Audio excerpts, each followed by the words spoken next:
Vamos lá, pessoal, último bloco da aula de número 8, já com saudade, mas missão cumprida. Você que reservou 2 horinhas para ficar comigo aqui e aprender mais, né, que o seu concurso está chegando, já estou feliz. Valeu demais. Muito bem, vamos então aqui na fase da execução e agora conversar sobre os títulos executáveis. Esse é um ponto muito cobrado, chama atenção especial para você, futuro técnico do TRT. Os títulos executáveis são muito cobrados, não que não afaste para o analista, claro que não, mas para você que é técnico, preste atenção no artigo 876 da CLT, que assim dispõe.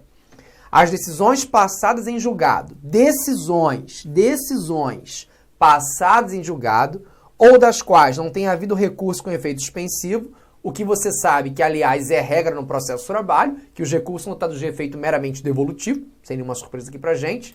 Segue lá. Os acordos, quando não cumpridos, acordo homologado tem força de sentença. Os termos de ajuste de conduta, o TAC, firmados perante o Ministério Público do Trabalho, e os termos de conciliação firmados perante a Comissão de Conciliação Prévia. São executados pela forma estabelecida neste capítulo. Preste atenção muito na decoreba. Ainda mais você técnico, chama atenção. Se ele explorar nos termos da consolidação das leis trabalhistas, CLT, quais são os títulos executáveis, as decisões, as sentenças, os acordos, acordo homologado tem força de sentença, então as decisões, sentenças, os acordos homologados, que mais? O TAC, o termo de ajuste de conduta, o TAC, firmado perante o Ministério Público do Trabalho, e o termo de conciliação firmado perante a CCP, a Comissão de Conciliação Prévia. Esses são os títulos executáveis. Leva isso na sua cabecinha, leva isso para a sua prova. Eu vou só, é claro, subir o nível, não vou ficar só nisso não, pensando numa provinha mais trabalhosa, pensando também em você, meu amigo analista, vamos destrinchar isso daqui. Até porque, pela redação do artigo 876, você vê que nos títulos executáveis ele colocou tudo junto. Ele não diz o que é um título executivo judicial e ele não fala o que é um título executivo extrajudicial. Temos que fazer essa diferença, ok? Vamos lá, toma nota aí. Títulos executáveis, sentenças transitadas em julgado. Sentença da qual tenha sido interposto recurso, mas esse recurso não teve efeito suspensivo. O que eu falei é a regra pra gente. O acordo, quando não cumprido, os créditos previdenciários decorrente das sentenças condenatórias trabalhistas. Você estudou isso comigo no artigo 114, inciso 8. Isso é um título executável? Claro que é. O TAC, o termo de ajuste de conduta firmado perante o Ministério Público do Trabalho. Os termos de conciliação firmados perante a Comissão de Conciliação Prévia.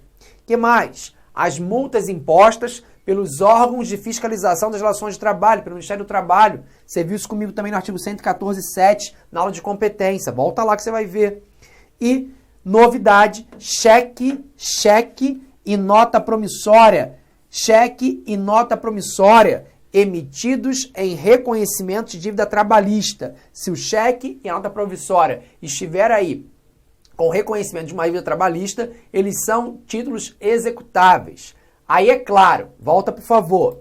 O que é título executivo judicial aqui? Vamos marcar. Sentença, título executivo judicial. Sentença, título executivo judicial, acordo não cumprido, título executivo judicial, todos os demais são títulos executivos extrajudiciais. Aí está.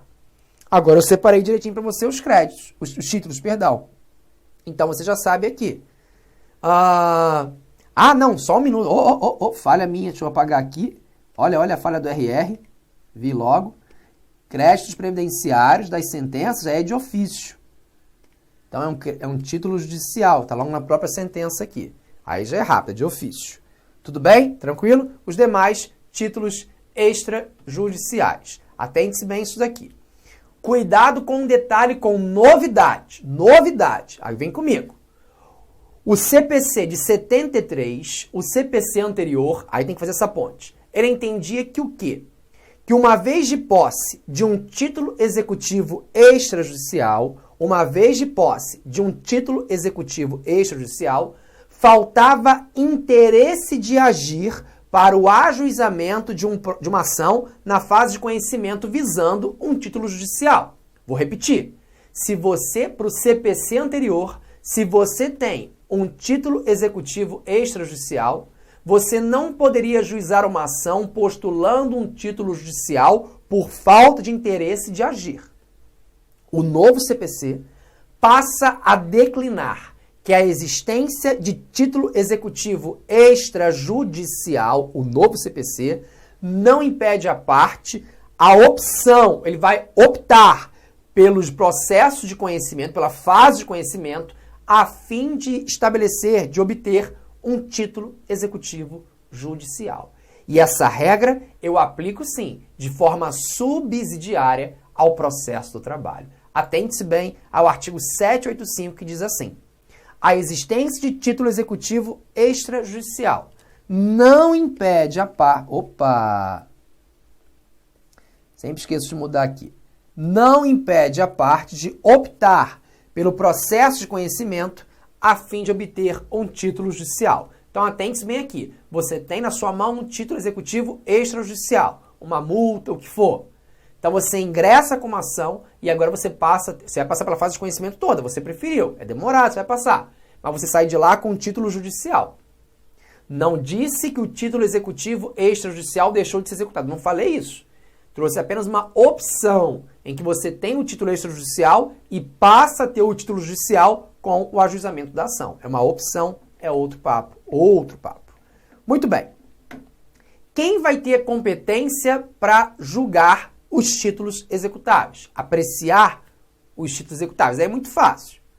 Se eu estiver falando de um título executivo judicial, quem vai ter competência para apreciar é o juiz que proferiu a decisão.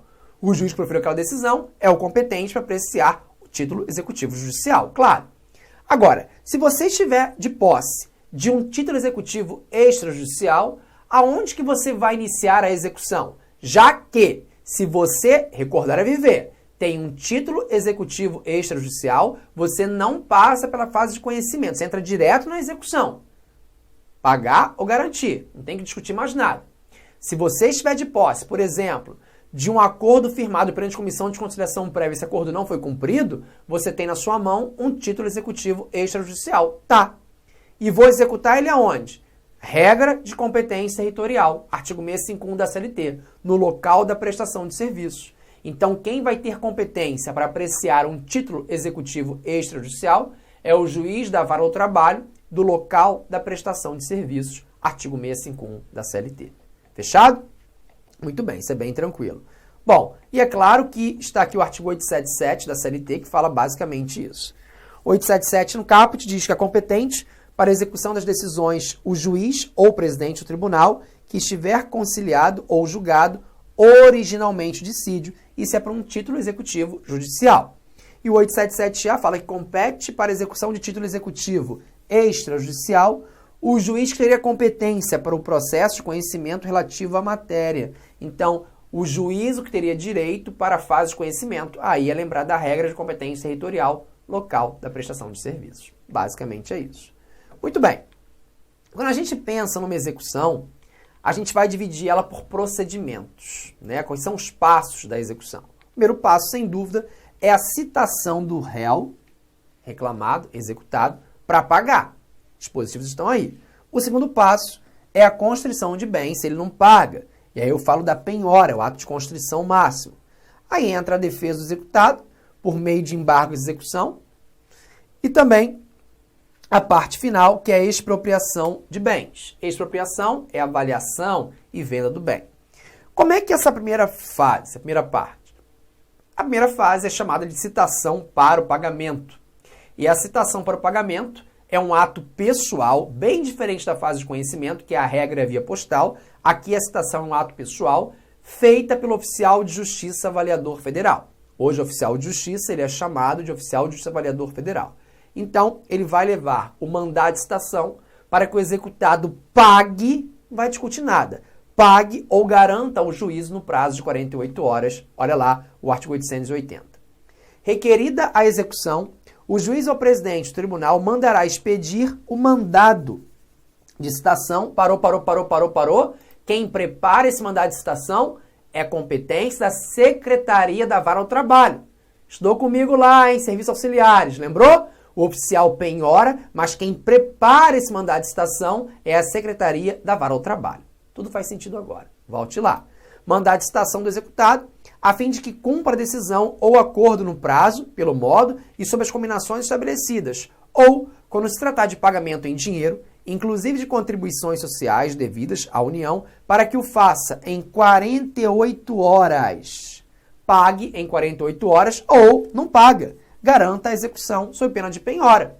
Dá lá o seu terreno, seu apartamento, um apartamento que você tenha, um automóvel. Então você paga ou você garante um bem para penhora. Basicamente é isso. Essa é a fase primordial, a primeira fase. Então a citação nesse caso, o mandado de citação, vai ser feito por quem? Pelo oficial de justiça. Então é chamado de uma citação pessoal. Deve ser feita na pessoa do executado, já que é pessoal, ou quem tem poderes para representá-lo. Então, essa citação pessoal é feita na pessoa do executado ou quem tenha poderes para representá-lo. O mandado de citação em penhora, ele deverá conter a decisão exequenda nela ou o termo de acordo não cumprido. Então, vai ter lá a decisão exequenda ou o termo de acordo não cumprido. É possível ainda a citação por edital na fase da execução? É sim. Então, na fase da execução, é possível sim a citação por edital, desde que preenchidos 2 requisitos. Quais são os 2 requisitos? O executado tem que ser procurado por 2 vezes no espaço de 48 horas. Então, executado, procurado por 2 vezes no espaço de 48 horas. E o segundo requisito, claro, é o executado não ser encontrado. Então, nesse caso, a citação por edital vai ser feita pelo jornal oficial ou, na falta deste, afixado na sede da vara ou juízo durante 5 dias, tá? Essas são as regrinhas aí da citação editalícia. Pois bem, se foi realizada a citação, no prazo de 48 horas, o executado poderá adotar as seguintes providências, os seguintes caminhos. O primeiro, difícil na prática também, é ele pagar a dívida. Eu pago. Não pago. Garantir a execução, nomeando bens à penhora, ou manter-se inerte, que é o mais comum, manter-se silente. Eu vou ficar paradinho, não vou fazer nada. Fazer nada. Se ele nomear bens à penhora, ou se ele não nomear, ele vai ser penhorado. E para que seja feita a penhora de bens, eu tenho que observar uma ordem de preferência. A CLT não traz a ordem preferencial. Ah, então se a CLT é omissa, eu aplico a lei de execução fiscal. Aqui não.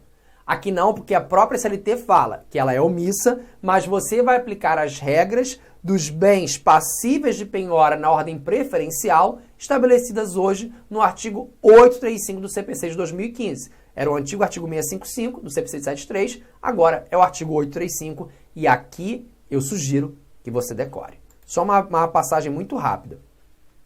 A penhora observará preferencialmente a seguinte ordem. 1. O dinheiro é o primeiro, né? Em espécie ou em depósito ou aplicação em instituição financeira. Títulos de dívida pública da União, dos Estados, DF e cotações de mercado. Títulos e valores mobiliários com cotação de mercado. Isso tem que dar uma olhada e ler umas 3 vezes isso. Veículos de via terrestre, bens imóveis, bens móveis em geral, semoventes, navios e aeronaves, ações e cotas de sociedades simples, empresárias, percentual de faturamento da empresa devedora e por aí vai. Perdas metálicas preciosas. Isso eu quero que você dê uma boa lida mesmo, porque esse dispositivo, analista então, ele despenca nas provas. Então aqui exige que de fato você tenha um conhecimento bem de decoreba, tá? Então essa é a ordem de preferência dos bens a serem penhorados. Tudo bem. O parágrafo 1º vem e fala o seguinte, aí nos interessa. É prioritária a penhora em dinheiro. É verdade, dinheiro é o número 1. É prioritária a penhora em dinheiro, podendo o juiz, nas demais hipóteses, alterar a ordem prevista no caput, de acordo com as circunstâncias do caso concreto. Então, a depender do caso concreto, o juiz pode converter essa ordem, vendo o que é melhor naquela situação específica. É muito mais livre agora o juiz para fazer tudo, né? Está podendo converter a ordem de penhora. Agora, lembrando que o dinheiro é o número 1. O dinheiro é a preferência da preferência. Essa é a grande verdade. Muito bem. A segunda etapa de uma execução é a constrição de bens. Quando eu falo em constrição de bens, essa é a oportunidade em que se realiza a penhora de tantos bens quantos bastem para a garantia do juízo. Se o executado não paga, o oficial volta e penhora. Vem penhorar tantos bens quantos bastem para a garantia do juízo. observada a ordem preferencial estabelecida no artigo 835 do CPC. Artigo 833 fala o seguinte, olha lá, não pagando o executado, nem garantindo a execução, seguir-se-á a penhora dos bens tantos quantos bastem ao pagamento da importância da condenação, acrescida de custas e juros de mora, sendo estes, em qualquer caso, devidos a partir da data em que for ajuizada a reclamação inicial. Então tem até aí um termo inicial aí de quando começa, né, a ser pago devendo. Quando ser pago, se devido, né, claro. Cuidado. Dinheiro número 1. Se o dinheiro número 1 nessa ordem, nós temos que lembrar da penhora online. A penhora online que vem estampada agora no novo CPC, já vinha essa ideia, mas agora bem claro, e ela se aplica tranquilamente ao processo de trabalho. Contudo, observe um detalhe no CPC de 2015, no artigo 854. Para possibilitar a penhora em dinheiro, em depósito ou em aplicação financeira, o juiz, a requerimento do exequente, sem dar ciência prévia do ato ao executado, determinará as instituições financeiras, por meio de sistema eletrônico gerido pela autoridade supervisora do Sistema Financeiro Nacional, que torne indisponíveis ativos financeiros existentes em nome do executado, limitando-se a indisponibilidade ao valor indicado na execução. Muito bem, essa é a penhora online. Do próprio terminal, o juiz vai lá e bloqueia os bens. Primeira coisa, eu vou aplicar essa regrinha aí ao processo de trabalho? Você tem que se perguntar, para que eu li com Renzetti esse dispositivo? Porque o artigo 3º da Instrução Normativa 39 de 2016 diz que eu aplico sim o artigo 854 e os seus parágrafos ao processo de trabalho, que é o convênio do Bacen Jude, né? Da penhora online. Então tem que conhecer esse dispositivo e eu tenho que conhecer também os parágrafos dele. Agora, cuidado com um detalhe. Perdão. No CPC, para que seja feita a penhora online, exigiu-se o requerimento. Existe o requerimento, está escrito isso lá. No processo de trabalho, não. É desnecessário o requerimento para que se tenha a penhora online. Cabendo o juiz fazer isso, processar de ofício. O juiz é o diretor do processo, o juiz dirige. Então ele pode tranquilamente fazer a penhora online diretamente, sem nenhum problema. Tá? Bom, aí o artigo 854, parágrafo 1º do CPC, vem e fala assim. No prazo de 24 horas, a contada resposta de ofício, o juiz determinará o cancelamento de eventual indisponibilidade excessiva, o que deverá ser cumprido pela instituição financeira em igual prazo. Pode ser que a penhora, a execução seja de 50 mil. E aí bloqueou 1 milhão do cara. Para que isso tudo? É só 50 mil. Então o juiz pode declarar de ofício o que está o excesso. O que é excesso pode liberar. Eu quero garantir só o que está na execução. Parágrafo 2º.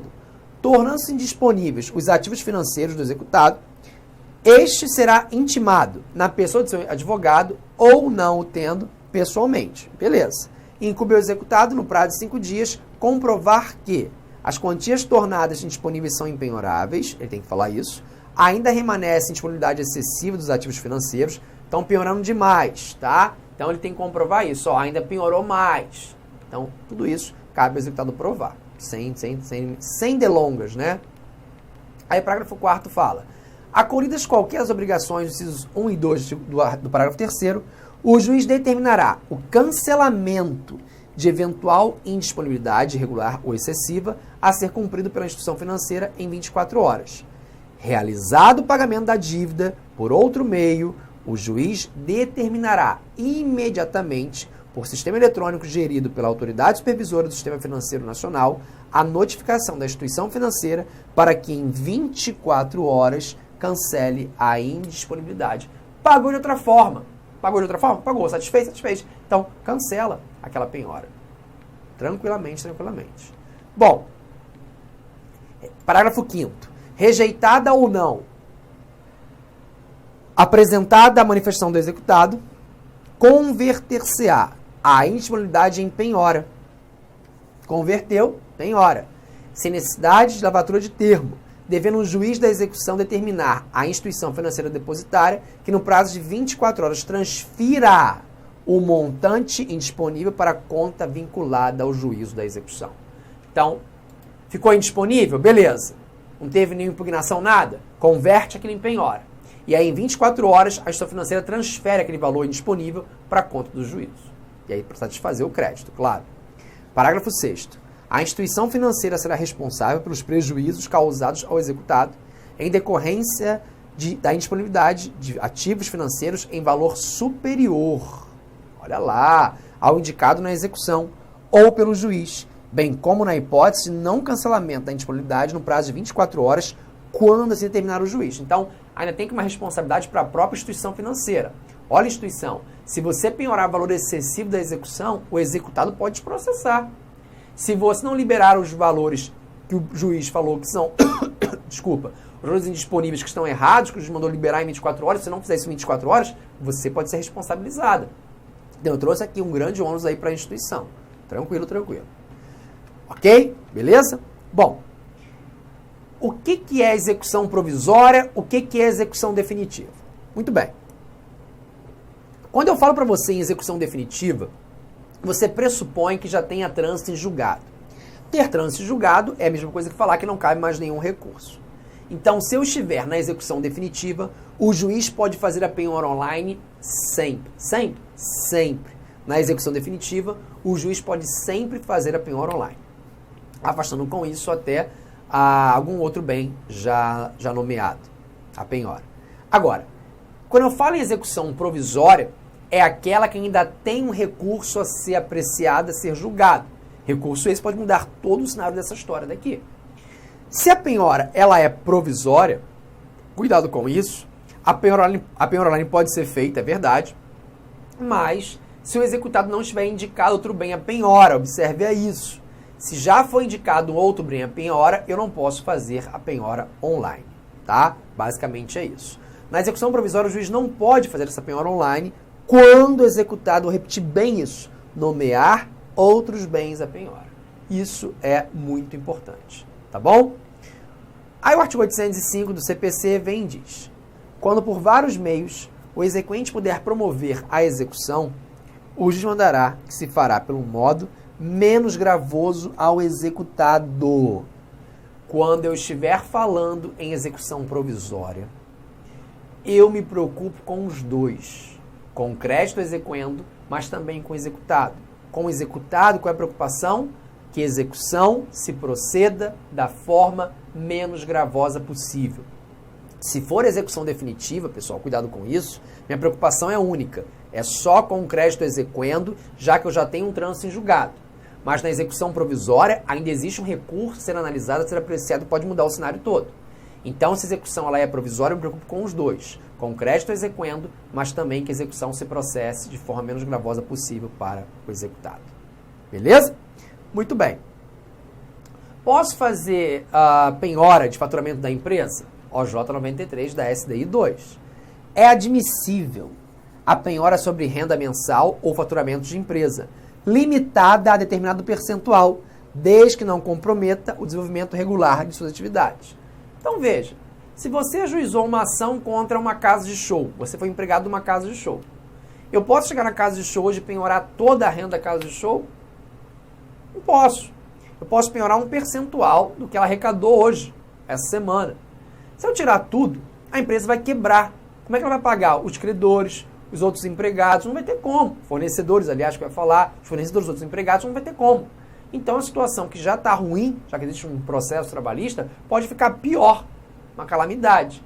Então, eu posso penhorar a renda mensal, o faturamento da empresa? Posso, mas limitada a um percentual. Não posso quebrar a empresa, claro que não. Pois bem, o artigo 833, que é dever de casa, decorebinha, ele apresenta os bens impenhoráveis. E os senhores têm que saber também para sua prova os bens que são impenhoráveis. É tudo decoreba, não dá para a gente surtar com nada. Só vou chamar sua atenção aqui. Bem, por favor. São bens impenhoráveis. Inciso 4. Não pode ser penhorado os vencimentos, subsídios, soldos, salários, remunerações, proventos de aposentadoria, pensões, pecúlios, montepios, bem como quantias recebidas por liberalidade de terceiro, destinados a sustento do devedor e sua família, ou os ganhos de trabalhador autônomo e honorários de profissional liberal, ressalvado o parágrafo 2º. Então, vamos lá.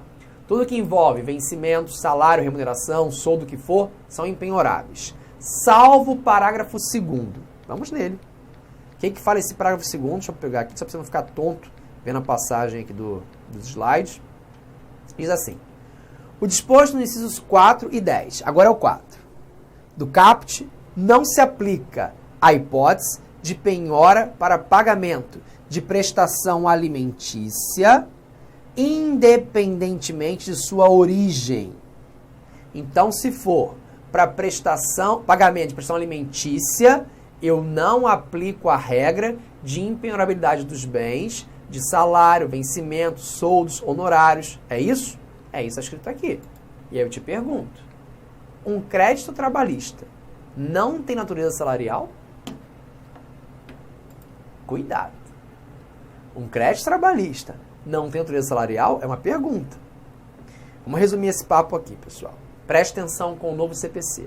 Se a verba for de natureza alimentar, independentemente de sua origem, é possível a penhora, a retribuição pecuniária do devedor. É possível penhorar o salário, o soldo, honorários do executado. Se for uma verba de natureza alimentar, qualquer origem, eu posso. E isso é para o novo CPC. Então, estenderia ao crédito trabalhista? Entendo que sim. Agora, cuidado com a prova. Te preparo para a prova. Te explico para a prova. O TST entendeu que essa exceção da prestação alimentar tem um traço somente a prestação alimentícia, o que não alcança os créditos trabalhistas. Quero dizer, para o TST, é impenhorável o vencimento, soldo, honorários, o que for, do executado. Essa exceção do novo CPC para o TST é só para um crédito alimentar.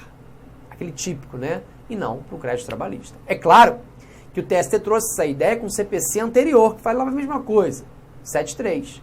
Com o novo CPC, acredito que o entendimento vai ser alterado, mas por hora ele não foi alterado. Por hora, eu tenho a SOJ 153. Ofende direito líquido e certo. Decisão que determina o bloqueio de numerário existente em conta salário para satisfação de crédito trabalhista, ainda que seja limitado a determinado percentual dos valores recebidos ou do valor revertido para o fundo de aplicação ou poupança, visto que o artigo 649, não é mais 649, porque isso é do CPC anterior, contém norma imperativa que não admite interpretação ampliativa, sendo a exceção prevista no artigo não tem mais, espécie e não gênero do crédito, natureza alimentícia. Não, natureza alimentícia só, crédito, natureza alimentícia, não englobando o crédito trabalhista. Então, possivelmente, o TST vai alterar essa OJ, vai mudar o seu entendimento, mas por hora é isso. Agora, cuidado, aí é para sofrer mais ainda. A Instrução Normativa 39 de 2016 fala que eu aplico sim o artigo 833, incisos e parágrafos em relação aos bens impenhoráveis ao processo de trabalho. Então, ao processo de trabalho, os vencimentos, soldos, salários, honorários podem ser sim executados para satisfazer um crédito trabalhista, de acordo com a Instrução Normativa 39. Mas, se a prova falar, segundo o entendimento do TST, você vai aplicar a redação da OJ 153. Da SDI 2 do TST, para você não cair em casca de banana. Eu não quero que você sofra com isso. Fechado? Tudo bem? Muito bem. Ainda no bem penhorável, não esqueça em relação a uma leizinha, a Lei 8.009 de 90, que fala do bem de família. Vamos nela. O artigo 1º da Lei 8.009 de 90, dá uma olhadinha, essa lei é pequena, fala que o móvel residencial do próprio casal ou da entidade familiar é impenhorável. Aqui está. E não responderá por qualquer tipo de dívida civil, comercial, fiscal, previdenciária ou de outra natureza contraída pelos cônjuges ou pelos pais ou filhos, que sejam seus proprietários e nele residam, salvo na hipótese prevista em lei. Aí o artigo 3º falava assim: a impenhorabilidade é oponível em qualquer processo de execução civil, fiscal, previdenciária, trabalhista ou de outra natureza, salvo se movido em razão de créditos trabalhadores da própria residência e respectivas contribuições previdenciárias. Pois é. Pela redação do artigo 3º, inciso 1 da Lei 8.009 de 90, você entende o quê? Que se fosse uma relação que envolvesse empregado doméstico, esse bem de família que você tem poderia ser penhorado, já que a regra é pela impenhorabilidade do bem de família, Lei 8.009 de 90, O artigo 3º, inciso 1, dizia o seguinte: se for uma relação de empregado doméstico, o bem de família pode sim ser penhorado. Foi dito isso. Acontece que esse inciso, esse dispositivo, foram revogados pela Lei Complementar número 150 de 2015. Com essa revogação, hoje, mesmo que eu estiver diante de uma hipótese que envolva aí uma relação de empregado doméstico, não há que se falar, em forma alguma, não há que se falar em penhora. Beleza? Não há que se falar em penhora. Não pode penhorar o bem de família. Fechado? E esse conceito, para fechar aqui, de impenhorabilidade do bem de família, ele abrange todo o móvel pertencente, todo a pessoas solteiras, casadas, separadas, viúvas, né? Hoje o conceito de família, ele é muito amplo, nós sabemos disso. Bom, estouramos aqui, com isso a gente fecha a aula de número 8. Falta pouquinha coisa para fechar a execução. Então eu volto na próxima aula com a defesa na execução, entra na parte de defesa, embargos, impugnação, e a gente vai caminhar com outros temas aí para a sua prova. Bons estudos, dúvidas, pode me chamar, conta comigo, estou aqui para te ajudar. Até a próxima, sempre avante, nunca se esqueça do nosso lema, porque vai dar certo. Trabalho não dá trabalho. Tchau! Clique lá.